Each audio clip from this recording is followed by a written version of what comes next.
speaking in Hebrew for most of you on Friday, and I sincerely hope that all of you really understand English as well. Good luck.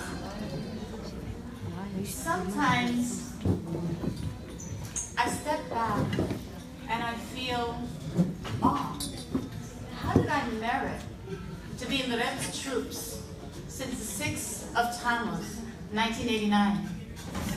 How did I merit to work for the Rebbe for over 28 years?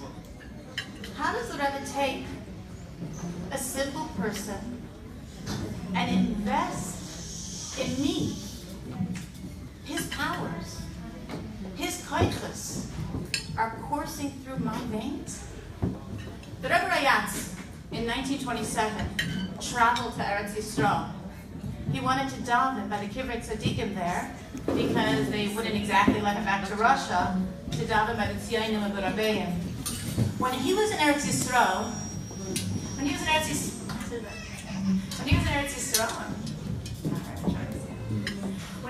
Yisrael, he met with Rav Kook.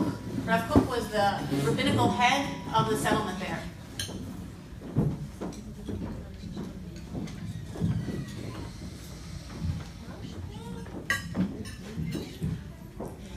Rav Kook was an adherent of the Rebbe Rashad from Russia. And Rav Kook was reminiscing with the Rebbe Rayatz on all the tremendous miracles that he saw by the Rebbe Rashad. And after recounting many, many stories, Rav Kook said to the Rebbe Rayatz, share with me, as the son, what is the greatest miracle you ever saw with your father? And the Rebbe Rayatz responded without needing a beat, the greatest miracle of my father are the Tzmimim. We, the Tzmimim, Tzmimim Tochem Tzmimim, we are the Rebbe's miracle. That we still believe, that we hold on, that we pass this flame of belief and enthusiasm to others around us. That's the greatest miracle. If anyone would have told me in the spring of 1994 that there'll be a Gimel Tammuz, I would never have believed it. And if anyone would have told me that over 20 years later there'll be a new generation of HaShluchos, Balei Tshuva, Mikuravos, a generation of people that never saw the Rebbe with their physical eyes, and you dedicate your lives because of your belief in him, I would have even more never have believed. And we do. We are the greatest miracle. We are the living miracle of the Rebbe. We are so fortunate. We are so blessed. We work for the Rebbe. Every Jew is the Rebbe's employee. But by us, it's our entire life. It's not the minutes we squeeze into our life. When you're on HaShluchos, HaShluchos dominates every nook and crevice of your life. Your life is other-centered. There's no downtime. There's no personal space-time. Your life is HaShluchos. Your life is Rebbe. In 1968, a young undergraduate student from Cambridge University, his name was Jonathan Sachs, he took his summer vacation traveling America, interviewing Jewish leaders and rabbis. How do we understand Judaism and reconcile it with philosophy today? That was until he came to the Lubavitcher Rebbe. When he came to the Rebbe, there was a role reversal. The Rebbe began interviewing him. And what are you doing for Jewish life in Cambridge? A true leader creates leaders. That's the Rebbe, and us. And we have the power to give back, because it's a relationship. But there was a heart attack. In explaining why he wouldn't leave the room, the Rebbe said, this table, this chair, absorbed the energy of my Hasidim. That energy is going to give me help. We have the ability to nurture the Rebbe. Reb Mendel Futterfass would say, we heard before of Reb Mendel Futterfass, but the famous choo-choo train story. Another famous saying of Reb Mendel, he would say, he knew in previous times real Rabbanim, real Mashpiyim, people that deserve the title. He says, nowadays, you think the Rabbanim today are the caliber to be Rabbanim? You think most of the Mashpiyim today are the caliber to be Mashpiyim? But those so-called Rabbanim, those so-called Mashpiyim, when they are nullified to the Rebbe, they are greater, truer, and more effective than the real Rabbanim of Yenet Zaytim. Why am I saying this? Because that's us. That's us. Do we have the power to do what we do? What are we?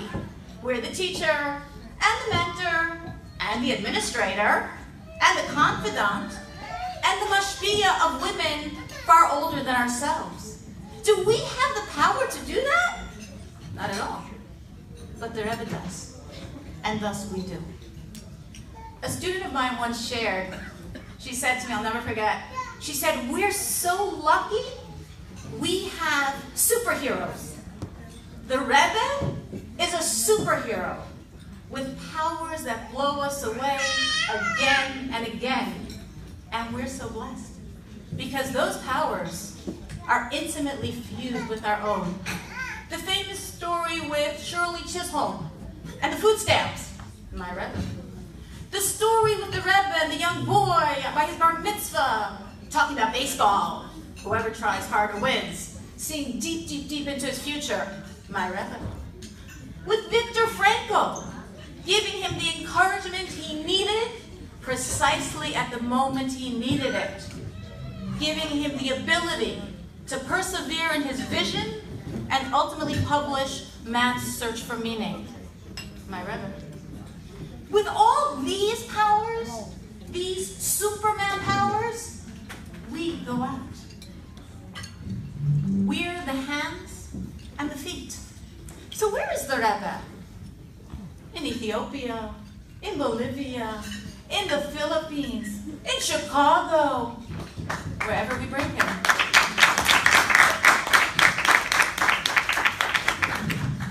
The Rebbe defines a shliach as one who is absolutely nullified to his center and uses all of his abilities to actualize the sender's directives, to do what he wants. That's our definition. Our ultimate, introspective cheshbon hanefesh. Am I nullified? Is it about the Rebbe or about me? And am I using all of my abilities to do what the Rebbe wants from me? And most especially, what am I doing to bring Mashiach now?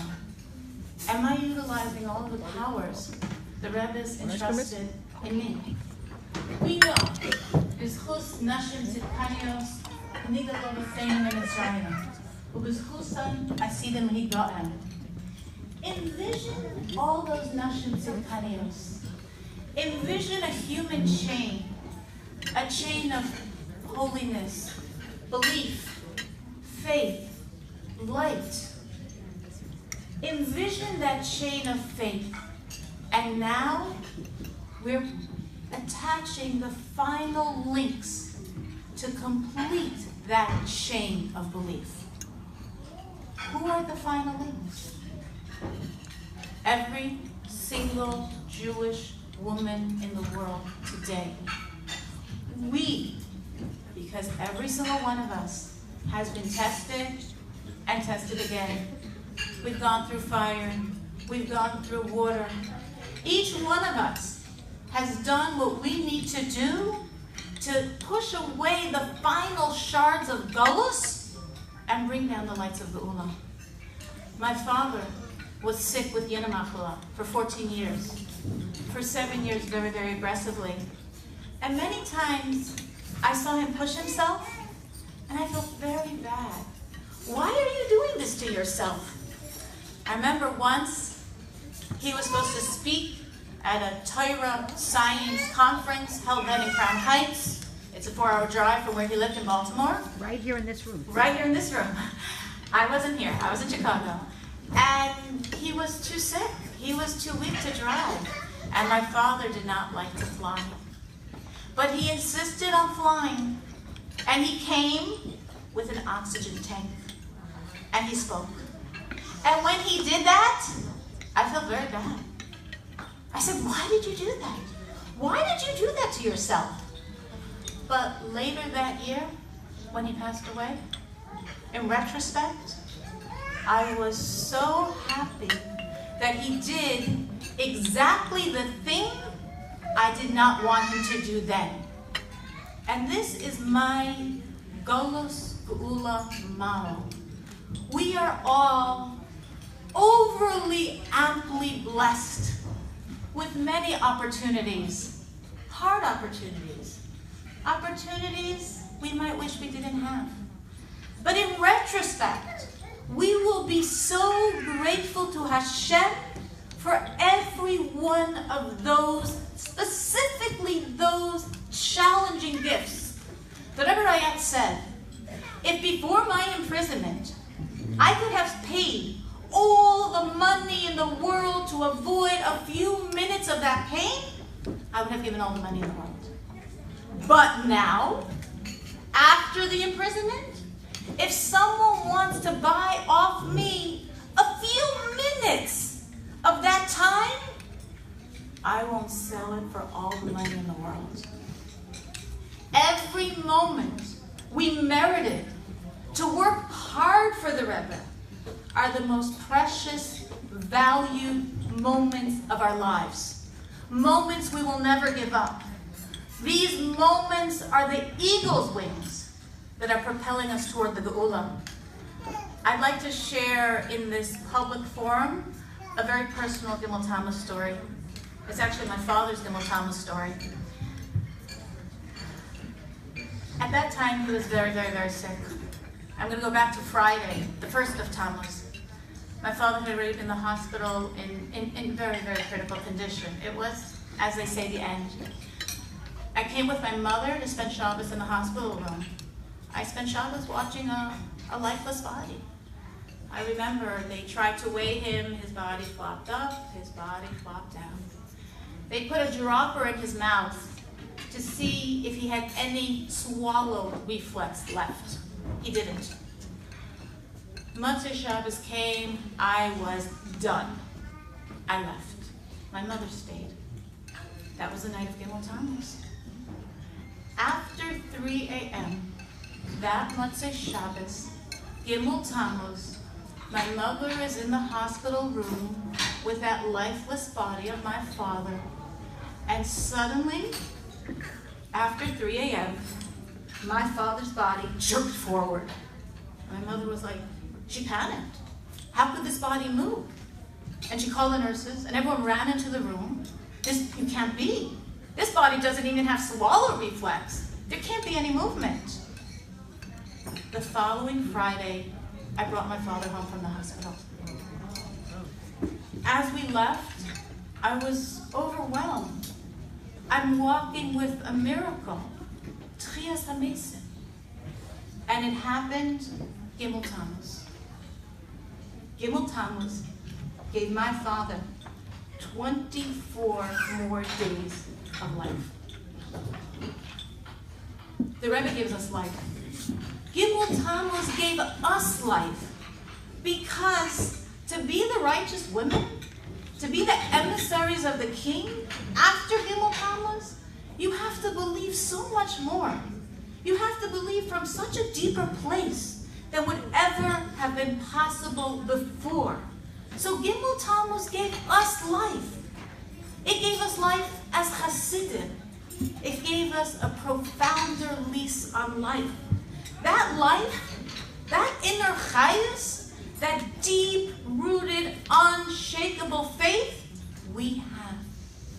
All we need to do is utilize it, to maintain our fire, to ignite the fire in all those around us, remembering how blessed we are to be the HaShluchos of the King, to be the ambassadors, to be so close to Melech HaMashiach, and to keep doing again and again that final act, whatever it is.